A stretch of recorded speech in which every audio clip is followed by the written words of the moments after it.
Jake Dawson had always been a man of the land. From the time he was a young boy, he had known the smell of fresh soil after rain, the rough feel of saddle leather, and the sound of cows mooing at sunrise. He inherited his father's ranch when he was just 22, and for years, he worked it with pride. Every morning, he would rise before the sun, strap on his worn-out boots, and ride his horse across the fields, checking on the cattle, fixing fences, and making sure everything was running right. It was a hard life, but it was honest, and it gave him purpose. But things had changed. The past 2 years had brought more challenges than Jake had ever faced. First, there was the drought. Rain stopped falling in the usual seasons, and the grass turned dry and brown. Without enough water, his crops withered, and he had to spend money trucking in hay just to feed his cattle. Then came the storm's wild winds that tore the roof off his barn and knocked down part of his fence. As if that wasn't enough, the price of beef dropped, and what little money he was earning no longer covered the growing bills.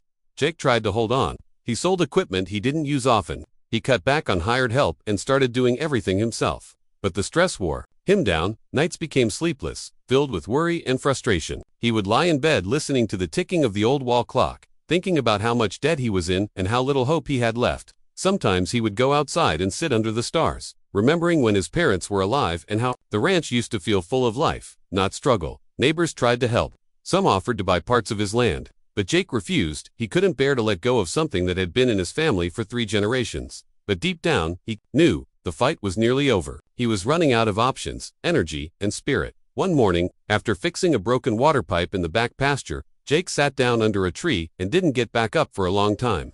His hands were dirty, his shirt was soaked in sweat, and his chest ached, not just physically, but emotionally. He felt tired in a way that sleep couldn't fix. His body was strong, but his heart felt broken. He knew something had to change, or he would break completely. That night, Jake made a choice. He packed a small bag, just some clothes, a few tools, and an old photo of his parents, and saddled his horse, Dusty. He didn't leave a note. There wasn't anyone left to write to. He just locked the door to the house, took one last look at the ranch, and rode away into the dark. He didn't know exactly where he was going. All he knew was that he needed to get away, to find somewhere new, somewhere quiet, somewhere that didn't remind him of all he had lost. Maybe he could find work on another farm. Or maybe he would just keep riding until something or someone gave him a reason to stop. All Jake had left was hope, and even that was running low. The land stretched wide before him, empty and silent, with only the sound of hooves hitting dry dirt and the occasional howl of a far-off coyote. The stars blinked above like tiny lanterns, lighting his path in the darkness. With each mile, he tried to let go of the past, but it clung to him like dust on his boots. And so, with tired eyes and a heavy heart, Jake Dawson rode on, searching for rest, for peace, and maybe, just maybe, before a new beginning. Jake rode for hours across dry, cracked land, not sure where he was headed. He passed lonely hills, empty barns, and silent roads. The sun had long set behind the horizon, leaving only a dim orange glow fading into night. His horse, Dusty, moved slowly now, clearly just as tired as Jake was. Neither of them had eaten much in days, and the cold night air made it harder to keep going. Jake wrapped his coat tighter around him and glanced up at the sky. The stars were out, but even their light felt dimmer than usual. Just as he was about to give up and look for a place to sleep under the trees, Jake spotted a faint light in the distance. At first, he thought his tired eyes were playing tricks on him, but as he rode closer, he realized it was real, a warm porch light glowing on a small house at the edge of a quiet town he didn't recognize. There were no signs, no paved roads, and no noise, just a sense of peace and stillness in the air. The house was simple but well cared for. It had a wraparound porch, a swing swaying gently in the breeze, and flower pots lined along the steps.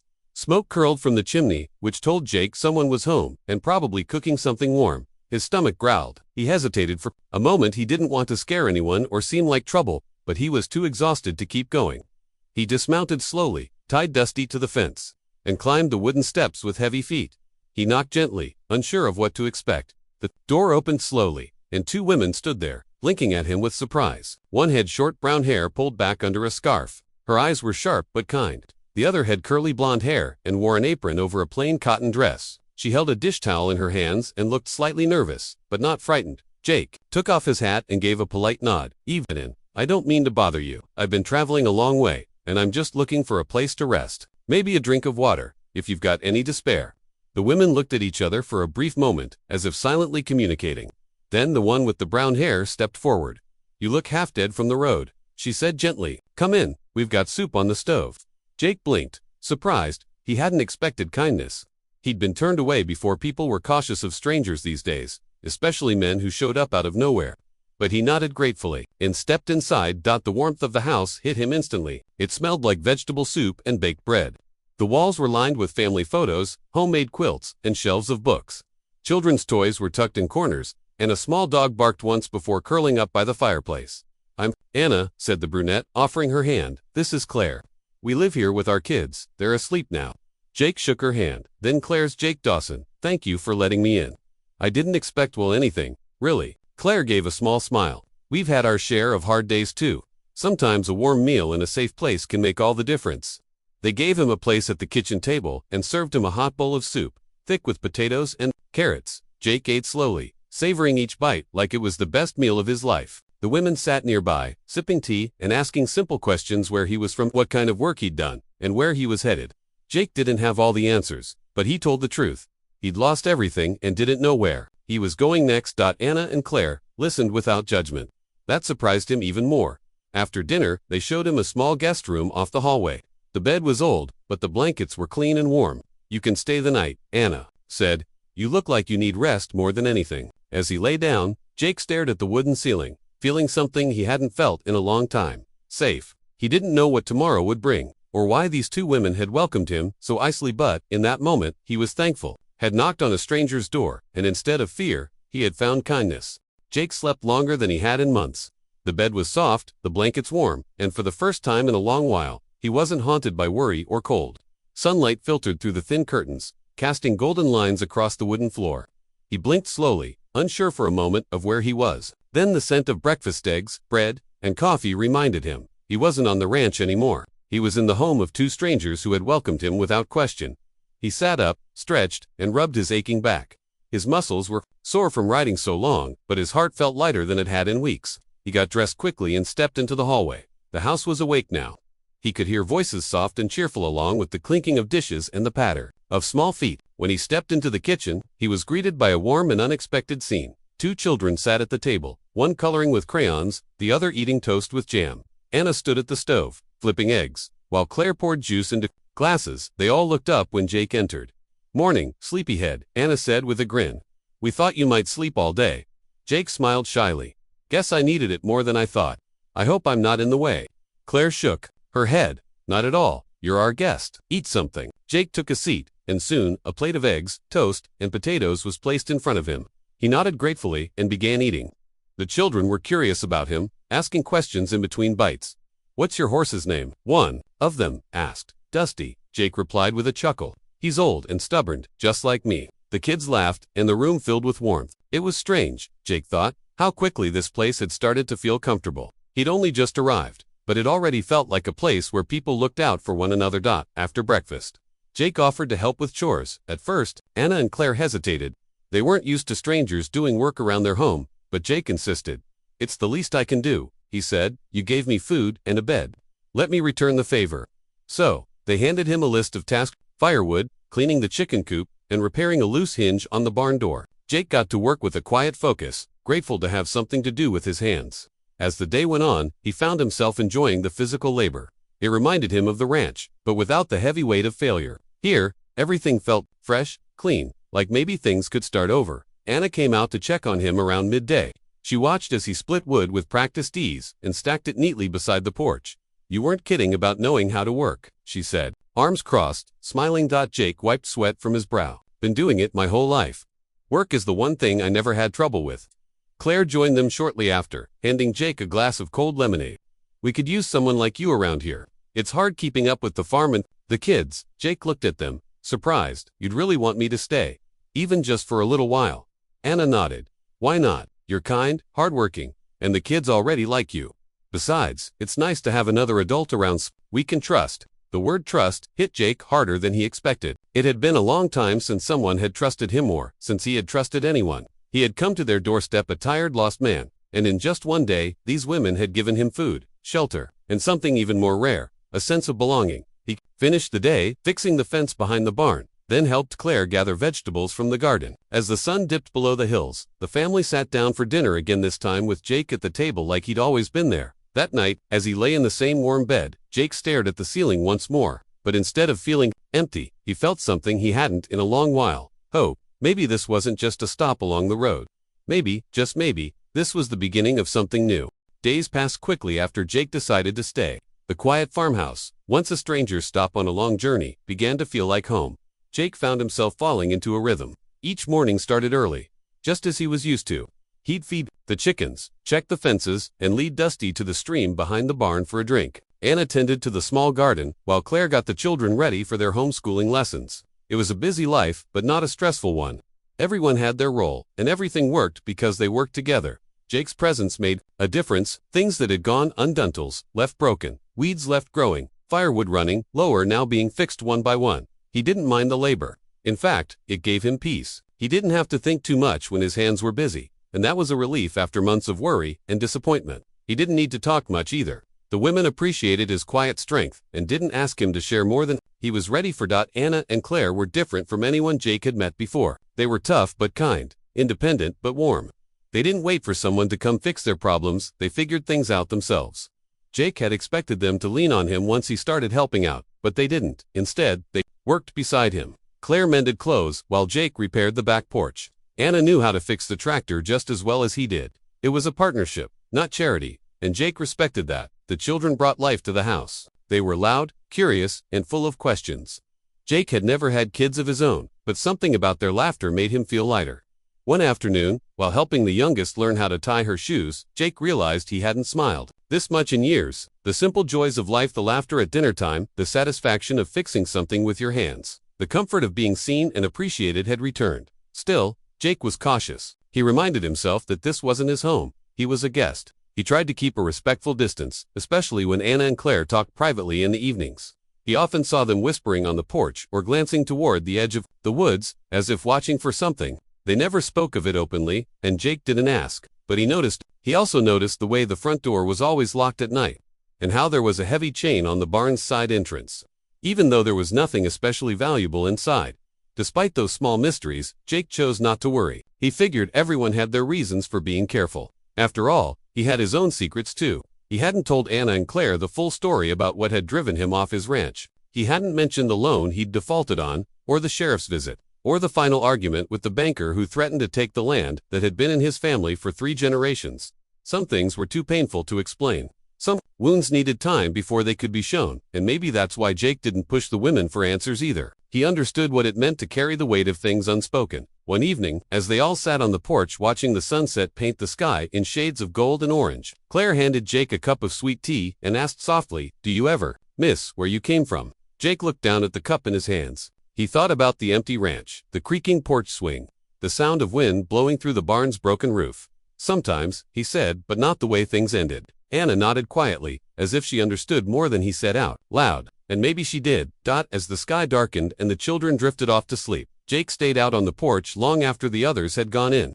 The stars were out, and the breeze was cool against his face. He thought about how strange life could be, that a tired man, lost on the road, could stumble into something so unexpected. He didn't know what the future held. He didn't even know how long he'd be welcome. But for now, he was needed. And for a man like Jake Dawson, that was enough. By the 3rd week, Jake had nearly forgotten what loneliness felt like.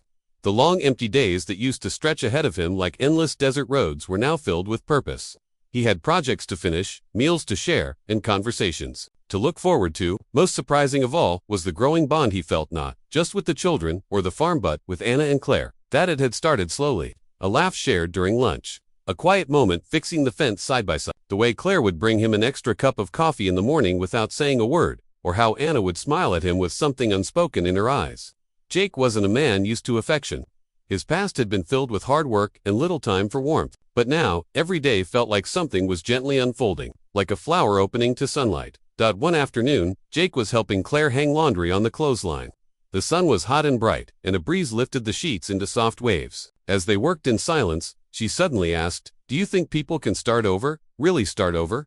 Jake paused. He looked at her face, serious, her eyes tired but hopeful. He thought for a moment. "I think," he said slowly, "that people who've been broken, sometimes they're the ones who know how to build something real, something better." Claire didn't reply right away, but she gave him a look he wouldn't forget. One filled with quiet gratitude and something else, trust. That evening, after the children were asleep and the moon was rising, Anna invited Jake to sit with her on the back porch. She handed him a blanket, and they sat in silence, listening to the wind move through the tall grass. "You've changed the place," she said softly. Since you came, it feels different now, like it can breathe again. Jake looked at her with surprise. I thought I was the one being saved. Anna chuckled, but her voice was low and thoughtful. Maybe we're saving each other. There was a pause, long enough to feel meaningful. Then she added, there are things we haven't told you, Jake. Things you might not understand yet, but I want you to know, we never meant to lie. Jake felt a sudden stillness in his chest. Her words were calm, but they carried weight. I've seen the way you locked the doors at night, he said. The way you both look toward the woods sometimes. I figured there's more going on. Anna nodded. There is, but it's not dangerous. To you, it's just part of our past. We've had to protect ourselves before, and we still do. Jake didn't press for more. He respected secrets. He had plenty of his own. Still, the mystery tugged at him. Over the next few days, that quiet tension became more noticeable. A neighbor came by. Once a wiry man in his 50s, wearing a sheriff's badge and riding a dusty truck. Anna and Claire stepped out to speak with him in hushed voices while Jake stayed back. When they returned, their smiles were tight, their eyes uncertain. Everything okay? Jake asked. Just someone from town checking in, Claire replied. Nothing to worry about. Jake didn't push, but he started keeping his eyes open. Despite the subtle unease, life on the farm continued. The children adored Jake more each day. He helped the eldest fix a broken wagon, taught the youngest how to saddle a pony, and even started helping with reading lessons in the afternoons. The simple joys of family, things he thought he'd never experience, were slowly becoming his. And yet, every time he looked into Anna or Claire's eyes, he saw more than just kindness. He saw pain, history, a storm they hadn't told him about. One night, as he walked past the barn, he noticed something strange. A padlock on the interior side of the barn, door locked from the inside. It didn't make sense. Curious, he stepped closer, but something in his gut told him not to open it. Not yet. He returned to the house, the warmth of the fire greeting him. Claire was reading on the couch, Anna folding clothes by the hearth. The air inside was calm, safe, but Jake couldn't shake the feeling that a truth was waiting just out of reach. Something deeper than kindness. Something buried under years of survival. He didn't know what it was, but soon he would find out. The days stayed warm, but something in the air had shifted. Jake could feel it. It wasn't just the crispness of the wind or the early rustle of autumn in the trees. It was the feeling of waiting, like the calm before a storm. Anna and Claire still smiled, still welcomed him at the table, but their eyes now carried a weight that hadn't been there before. They were watching something, or someone, and Jake couldn't shake the sense that he was getting closer to the heart of a story they hadn't told him yet. One evening, while fixing the old barn roof, Jake noticed a set of footprints near the back gate, ones that didn't match his or the children's. They were deep, fresh, and led toward the woods. He followed them a little way, stopping just before the trees thickened. The sun was low, casting long shadows, and something about the silence in the forest felt off. He turned back, making a note to mention it to Anna, but when he sat down to dinner that night, something in their faces told him not to bring it up. Instead, he asked something simpler. Do you two ever go into town? Anna and Claire exchanged a glance before Anna replied, not often. We've made a life here for a reason. The town folks, they're not always kind to people who don't fit their picture of what's normal. Jake understood. He'd lived long enough to know that small towns could be split-minded. Two single mothers, raising children together, out here on their own. That would spark all kinds of talk. He respected their privacy, even if the questions in his mind were piling up. As the days passed, Jake grew closer to the children. He began teaching the boy how to fish in the nearby stream and helped the oldest girl build a treehouse. With each passing day, the family began to feel less like someone else's and more like something he was a part of. He began to feel something he hadn't felt in a long time. Love, real, steady, unspoken love. Not the romantic kind, not yet, but a love rooted in respect, care, and connection.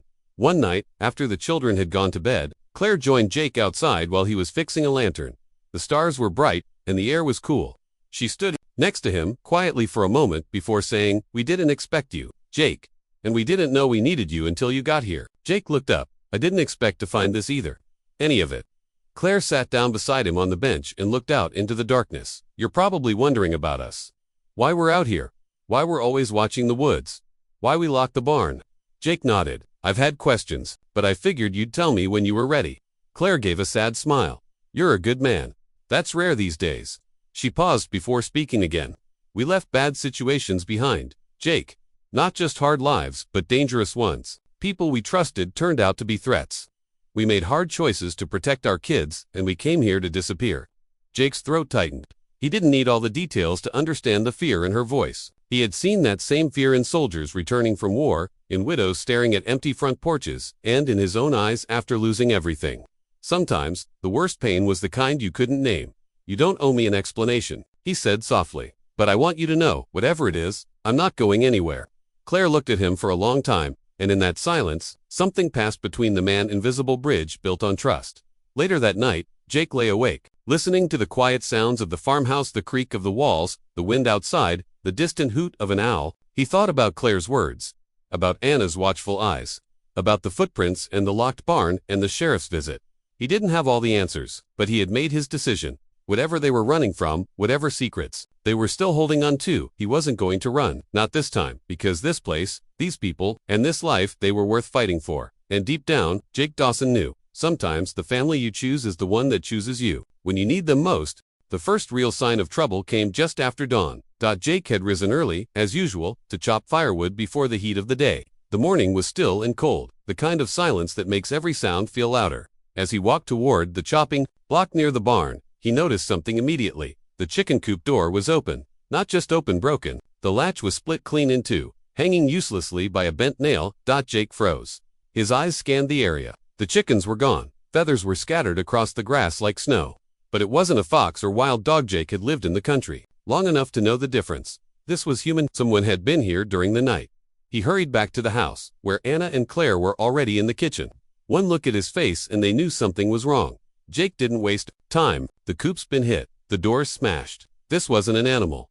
Claire set down her coffee cup with a trembling hand. Anna stood still, eyes sharp. They found us, she said under her breath. I knew it was only a matter of time.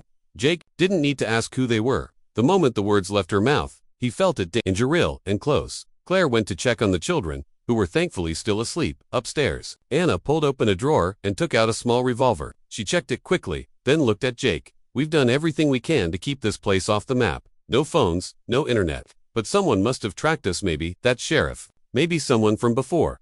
Jake felt his chest tighten. Tell me who we're dealing with. I can't help if I don't know. Anna hesitated, then finally said, my ex-husband, Claire's too. They were friends. Dangerous men.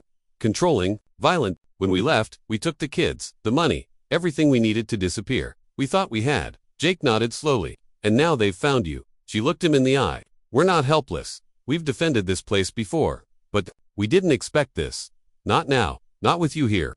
Jake's jaw clenched. You're not alone anymore. He spent the rest of the day inspecting the property, walking the perimeter of the woods, reinforcing the locks, and moving tools that could be used as weapons into easy reach. He taught the kids how to quietly go to a hiding place in the root cellar beneath the kitchen floor, just in case. Anna and Claire worked with silent determination, checking their emergency supplies and going over escape plans they hadn't needed in years. But it wasn't fear that filled the house, it was resolve. As the sun set, a strange calm settled over the farmhouse. The lanterns were dimmed, curtains drawn. Everyone ate quietly. The children knew something was wrong but didn't ask.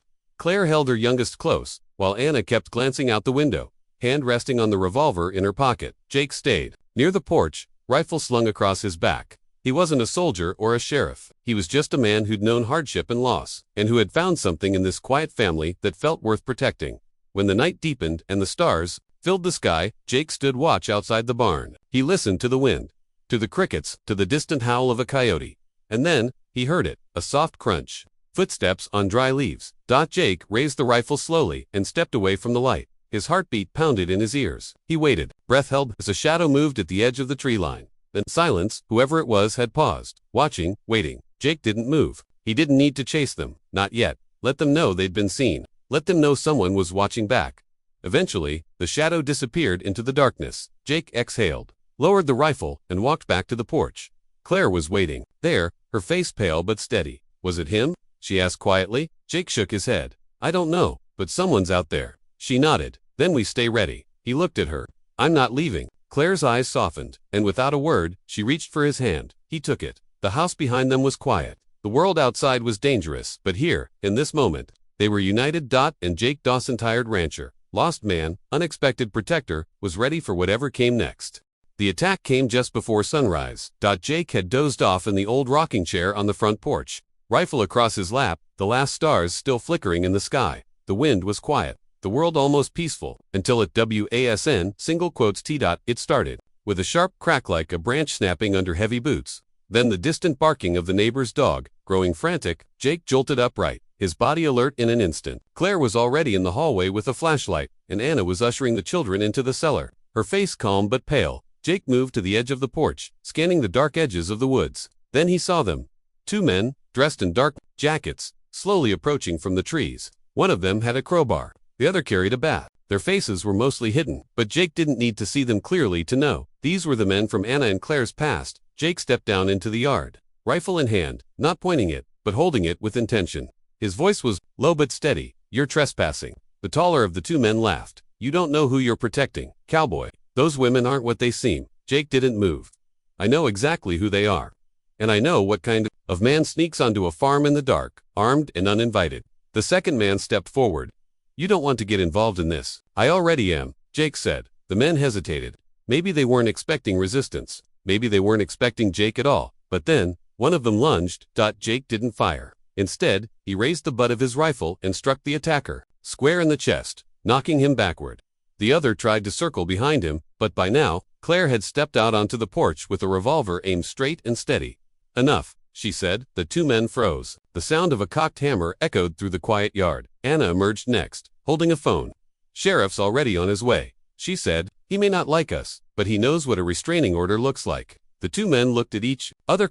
Their bravado was gone. "This isn't over," the taller one muttered as they backed toward the woods. "No," Jake replied. "It's just beginning. For us, without you." Within 20 minutes, the sheriff arrived, lights flashing down the long gravel driveway. The men were taken into custody, and this time, Claire and Anna had all the paperwork ready. Protective orders, evidence, past reports, everything the sheriff needed. Jake stood by their side as they spoke with quiet, unwavering resolve.